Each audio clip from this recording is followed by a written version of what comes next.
दोस्तों, मेरा नाम है शिवेश। कहानियाँ सुनाता हूँ।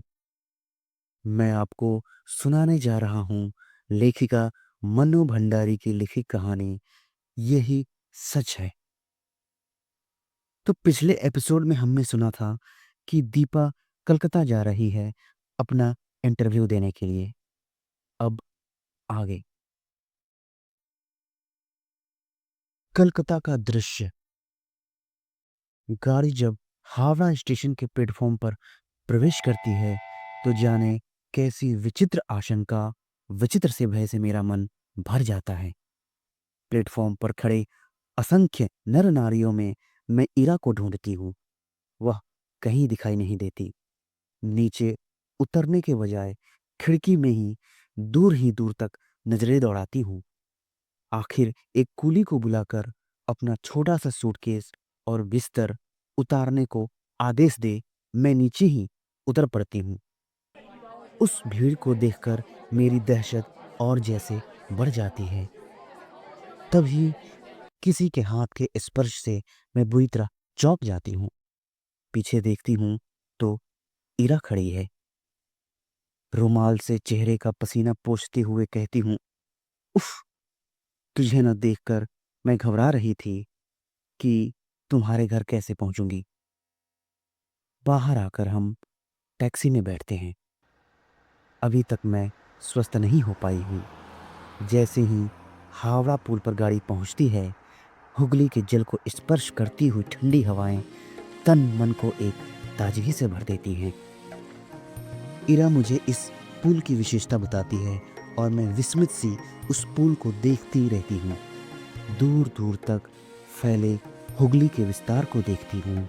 उसकी छाती पर खड़ी और विहार करती अनेक नौकाओं को देखती हूँ। बड़े बड़े जहाज़ों को देखती हूँ। उसके बाद बहुत सी भीड़ भरी सड़कों पर हमारी टैक्सी रुकती रुकती चलती है।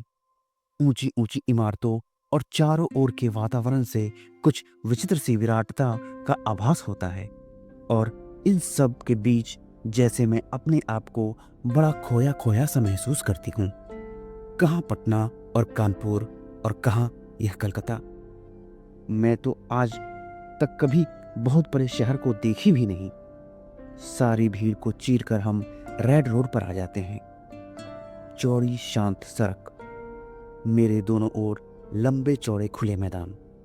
क्यों इरा, कौन कौन लोग होंगे इंटरव्यू में? मुझे तो बड़ा डर लग रहा है। अरे, सब ठीक हो जाएगा। तू और डर? हम जैसे डरे तो कोई बात भी हो। जिसने अपना सारा करियर अपने आप बनाया वो भला इंटरव्यू से डरे? फिर कुछ देर ठहर कर कहती है, अच्छा, भैया भाभी तो पटना में ही होंगे। जाती है कभी उनके पास भी या नहीं? कानपुर आने के बाद एक बार गई थी। कभी कभी यूं ही पत्र लिख देती हूँ। भाई, कमाल के लोग हैं, बहन को भी ना निभा सके। मुझे यह प्रसंग कतई पसंद नहीं। मैं नहीं चाहती कि कोई इस विषय पर बात करे। मैं मौन ही रहती हूँ। ईरा का छोटा सा घर है, सुंदर ढंग से सजाया हुआ। उसके पति के दौरे पर जाने की बात सुनकर पहले तो मुझे अफसोस हुआ था कि वे होते तो कुछ मदद ही करते, पर फिर एकाएक लगा कि उनकी अनुपस्थिति में मैं शायद अधिक स्वतंत्रता अनुभव कर सकूं। उनका बच्चा भी बहुत प्यारा है। शाम को इरा मुझे कॉफ़ी हाउस ले जाती है। अचानक मुझे वहाँ निषिद्ध दिखाई देता है। मैं सक पकाकर नज़र घुमा लेती हूँ, पर वह हमारी मेज पर ही आ पहुँचता है।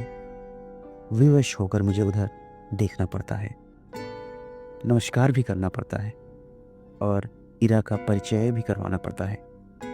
इरा पास की कुर्सी पर बैठने का निमंत्रण देती है। मुझे लगता है मेरी सांस रुक जाएगी। कब आई? आज सवेरे ही। अभी ठहरोगी? ठहरी कहाँ हो? जवाब इरा देती है।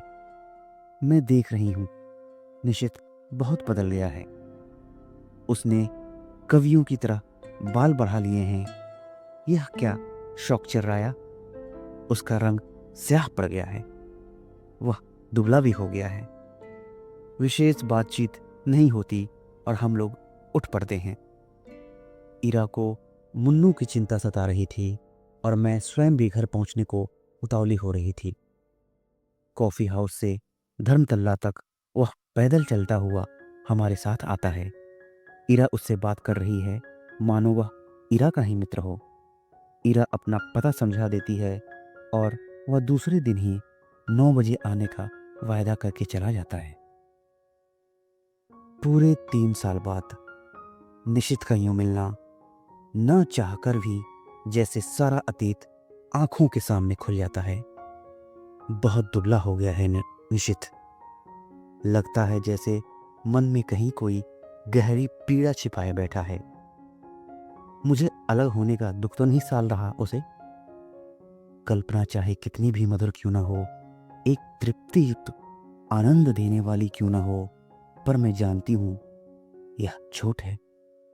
यदि ऐसा ही था तो कौन उसे कहने गया था कि तू मुझसे संबंध तोड़ दो। उसने अपनी इच्छा से ही तो यह सब किया था। एकाएक ही मेरा मन कटु हो उठता है। यही तो है वह व्यक्ति जिसने मुझे अपमानित करके सारी दुनिया के सामने छोड़ दिया था, महज उपहास का पात्र बनाकर।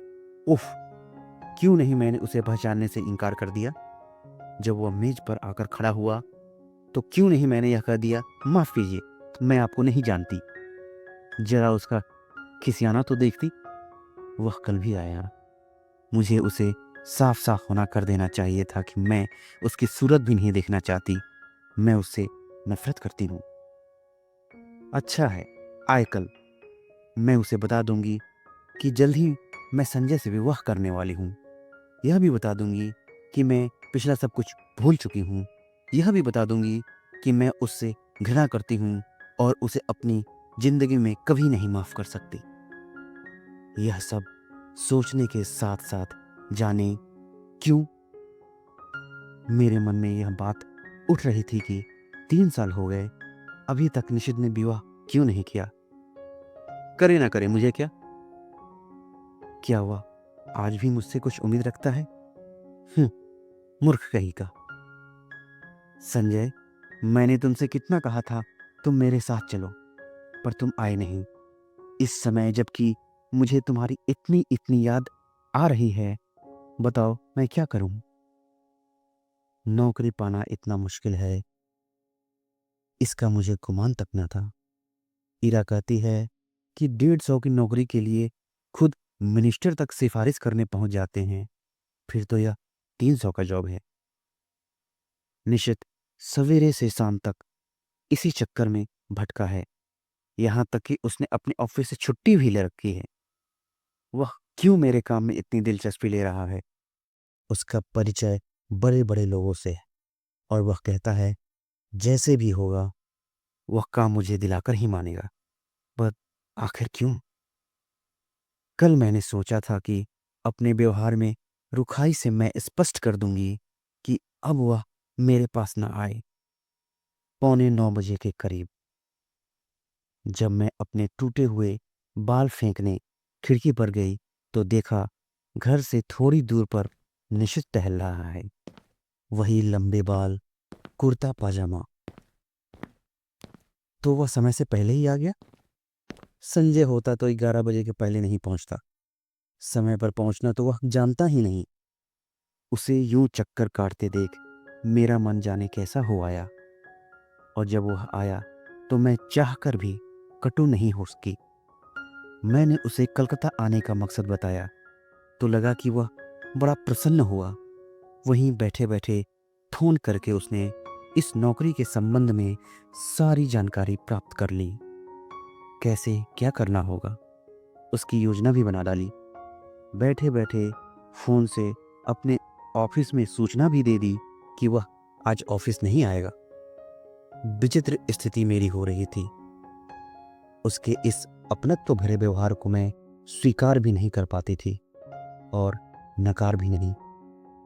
सारा दिन मैं उसके साथ घूमती रही, पर काम की बात के अतिरिक्त उसने एक भी बात नहीं की। मैंने कई बार चाहा कि संजय की बात बता दूं, पर बता न सकी।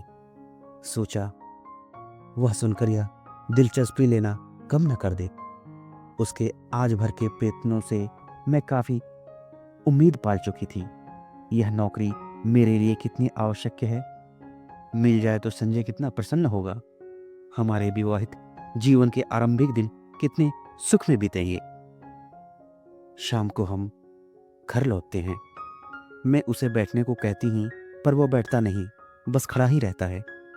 उसके चौड़े ललाट पर पसीने की बूंद चमक रही है। एकाएक ही मुझे लगता है, इस समय संजय होता तो मैं अपने आंचल से उसका पसीना पोंछ देती और वह क्या बिना बाहों में भरे, बिना प्यार किए यूं चला जाता। अच्छा तो चलता हूँ। यंत्र चलित मेरे हाथ जुड़ जाते हैं। वह लौट पड़ता है और मैं ठगी सी देखती रहती हूँ। सोते समय मेरी आदत है कि मैं संजय के लाए हुए फूलों को निहारती रहती हूँ। यहाँ वे फूल नहीं हैं तो बड़ा सूना सूना सा लग रहा है। पता नहीं संजय, तुम इस समय क्या कर रहे हो। 3 दिन हो गए, किसी ने बाहों में भरकर प्यार तक नहीं किया। अब आगे क्या क्या होगा इस कहानी में? क्या होगा दीपा के इंटरव्यू में? क्या निशित फिर से दीपा के जीवन में आ जाएगा? क्या दीपा संजय को छोड़ देगी? यह जानने के लिए इंतजार करिए अगले एपिसोड का। और साथ ही हमसे अपनी बात कहने तथा अपनी पसंद बताने के लिए कमेंट सेक्शन में लिखिए। और तब तक के लिए सुनते रहिए किस्सा वो शिवेश को। शुक्रिया।